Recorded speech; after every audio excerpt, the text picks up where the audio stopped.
6:52, time for the morning sprint. Breaking news just into the newsroom within the last hour here. President Biden plans to announce $9 billion in student loan relief. This is student loan payments picked back up this month for millions across the country. This relief will impact 125,000 borrowers. He'll make the announcement at noon today from the White House.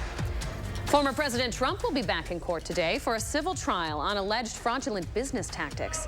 The judge overseeing the case has issued a gag order for Trump after he attacked his clerk in a social media post yesterday. Now Trump is banned from making any future comments about the judge's staff.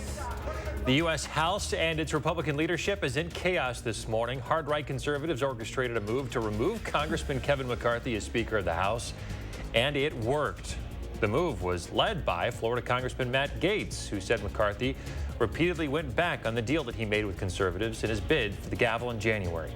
Democratic leaders, meantime, say it's now the responsibility of the GOP to end the House Republican civil war. The last meeting for public input on Madison's superintendent search happens tonight. It starts at 6 at Memorial High School. Board members say attendance has been light. The first two meetings are hoping to receive more input from the community. If you can't make the meeting tonight, you can fill out a survey over on the school's website. That should be up by Friday. Total reports to Wisconsin's school safety tip line nearly doubled during the last school year. That's according to the Justice Department. It's received more than 7,500 tips in the last 3 years, but more than 3,700 of those came in during the last school year.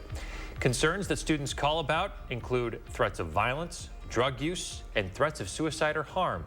Over 1,100 tips, nearly 30%, were to report bullying. A new report from Chippewa County officials details an investigation into misconduct allegations levied against Sheriff Travis Hakes. The investigation started after Hakes was accused of sending inappropriate and unwanted messages to a new employee. Hakes claims the messages were meant to make the employee feel welcome. However, the report says there is substantial evidence to the contrary. Well, the Brewers dropped the first game of their series with the Diamondbacks last night, so it is win or go home for the Brewers tonight. Milwaukee started off hot last night. They had a 3-0 lead, and then the Diamondbacks would answer and then some. Final score, 6-3 Arizona.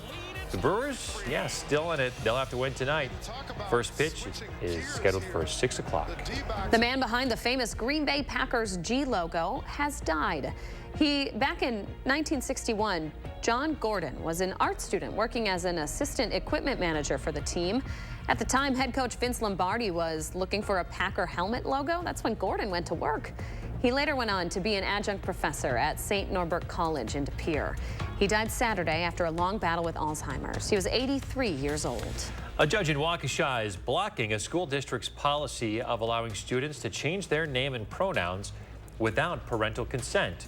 The judge ruled that Kettle Moraine School District's policy violates the rights of parents to make medical decisions for their children. Kettle Moraine's attorney did not immediately respond for comment. All right, good morning. 5 minutes away from 7 o'clock. We are tracking a couple of showers to the west of Madison. These are real light showers between Lone Rock and up toward the Dells over there in parts of Sauk County. Not real heavy, probably only lasts about 10-15 minutes headed toward the Baraboo area, maybe Wisconsin Dells, seeing a couple of those showers as well. We're in the 70s now. You can see the cooler weather off to the west. That will not really get here until tomorrow. Southerly winds up to around 12-14 miles per hour, so it's a breezy start to the day. In the morning commute, can't rule out a spotty shower from Monroe, Madison up into Columbia County this morning. That'll last very briefly, maybe 10 to 15 minutes. I think that by the noon hour, we'll actually get into some sun. That should warm us up close to 80 before more clouds start to spread in later this afternoon into the evening. So it's going to be breezy and one last real warm day as we get up close to 80. But temperatures do drop a little bit tomorrow, 74, but much cooler by Friday. The weekend temperatures in the mid-50s, but it should be dry Saturday and Sunday. All right, Kelly, thanks so much. Thanks for joining us, folks. We're back in half an hour.